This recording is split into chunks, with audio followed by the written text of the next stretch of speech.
New Solydra emails show the now bankrupt solar company that we're financing, well, it was facing some serious criticism from its own employees long before it went bust. One email reveals Solydra's CEO turned a deaf ear to some of those criticisms. Gronick clearly never learned the customer is always right slogan. It took a full mutiny by management to bring this to the board's attention. And it's time to let the Willis watchdogs out. Grant Cardone is the author of the 10X Rule in Los Angeles. Ryan Frazier is the CEO of the Western Skies Forum in Denver. And Marjorie Clifton is the principal of Clifton Consulting in D.C. Grant, let's start with you. I never get enough of Solydra. I don't know about you. You know, the American public should really pay attention to this, because this is an administration use Solydra and the raising of money of federal taxpayer dollars to say, hey, we're going to build jobs and we're going to go green. And this thing went bad every way possible. So there's either one or two things: internal criminal intent on people involved in the Obama administration and/or incompetence. But they need to pick one, in the American public. We should not let them off the hook for this. Ryan, do you think there's criminal activity going on here? You know, Jerry, I don't know if there's criminal activity, but I think this latest news bolsters the argument that the government backed a company that was already failing in order to artificially create green jobs. I will say this, that as more information comes out, it's going to get uglier, I think. Well, it's already pretty darn ugly, Marjorie. What do you say? Should the government be picking winners and losers?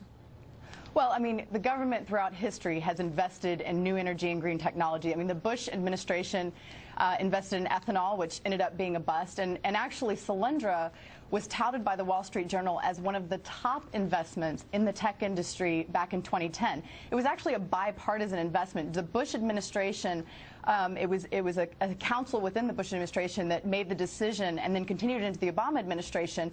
And we also had the conservative Walton family, as well as the more progressive Kaiser family, that jointly were big investors in Solydra. So, I mean, it was a losing investment in the end, but it was a bipartisan one. And nobody did any real checks here. Grant, you want to jump in? That's right. No vetting. There was no vetting, and you can't go back and blame this, Marjorie, on the Bush administration. I can't believe you would even try to do that. No, Look, who pulled the trigger on this was the Obama administration. That's who pulled the trigger on this. They supported it. It's not Walmart money. Okay, it is the taxpayer dollar. It's my dollar, your dollar, and that's the part Jerry's that dollar. gets to me. Let me tell you. I mean, if I'm going to pound the table about anything, it's that you're wasting my money.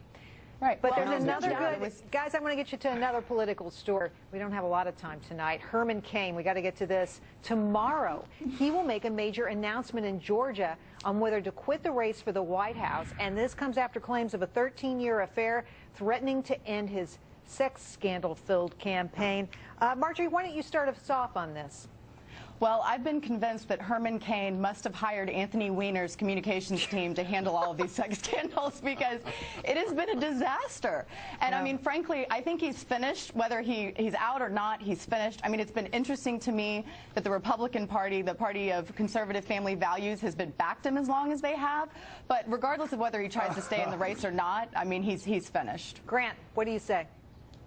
Look, you know, if I need to discuss something with my wife, I don't need to go home this weekend to do it. I can call her on the phone. I know exactly how she's going to respond. So I don't really trust that. But I tell you the thing that bothers me most here, and I think it's just a matter of time before Herman Cain makes an announcement of some sort for this reason or another one. But the American public should not allow a man to be accused of something with no evidence and then find him guilty. That is just not the American way. There it's are wrong. all these women now. Ryan, what do you say? Right. Yeah, it's real sad. You know, the writing's on the wall, and it doesn't say 999. It says exit, exit, exit.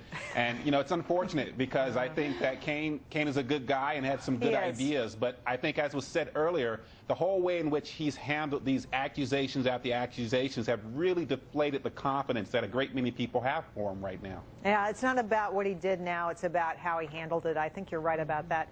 Okay, you have to see this video. The Huntsman girl.